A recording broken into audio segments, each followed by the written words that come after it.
Dear friends, my greetings to you in Jesus' name. I want to share a thought with you, and I pray that this will be a blessing in your life. Are you facing enemies that are much more stronger than you are, much more organized than you are? Are you facing difficult situation that you cannot handle? If so, I pray that this thought will be a blessing in your life. In Exodus chapter 17, Bible says that at a place called Rephidim, people of Israelites faced an enemy. The enemy had very organized soldiers. They had weapons. They had training for battle and warfare. Meanwhile, people of Israelites didn't have any experience. They came out of Egypt with their cattle in their hand. They had no weapons. They had no training for battle or warfare. Yet they faced this powerful enemy.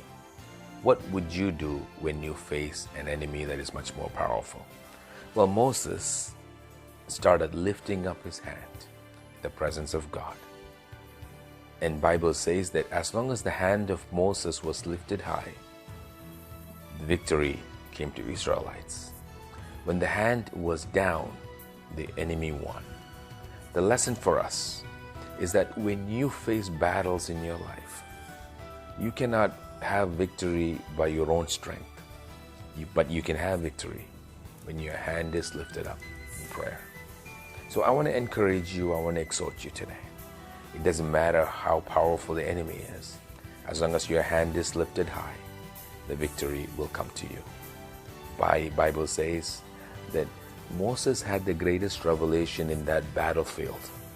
And God revealed his name to Moses as Jehovah Nissi.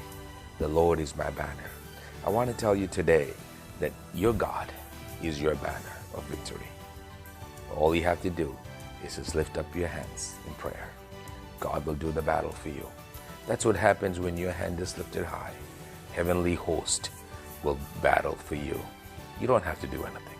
All you have to do, get on your knees, cry out in the presence of God. If you're on your knees, crying out in the presence of God, you will never have to bow down in front of people. If you cry in the presence of God, you will never have to cry in front of people, because He is your Jehovah Nissi. Bible says that no weapon formed against you shall prosper. The tongue that shall speak against you in judgment, thou shalt condemn. This is what happens when Jehovah Nissi is in your life. So today I want to encourage you, according to Jeremiah chapter 33 verse 3, call unto me, I will answer you. I will show you great and mighty things which thou knowest not. Today, you will experience things that you've never experienced in your life, victorious events in your life, if you lift up your hands in prayer, because our God is Jehovah Nissi. Don't look at the circumstance and complain. Don't look at the circumstance and be perplexed. Just look unto Jesus. He's the author and finisher of your faith. God bless you with this thought.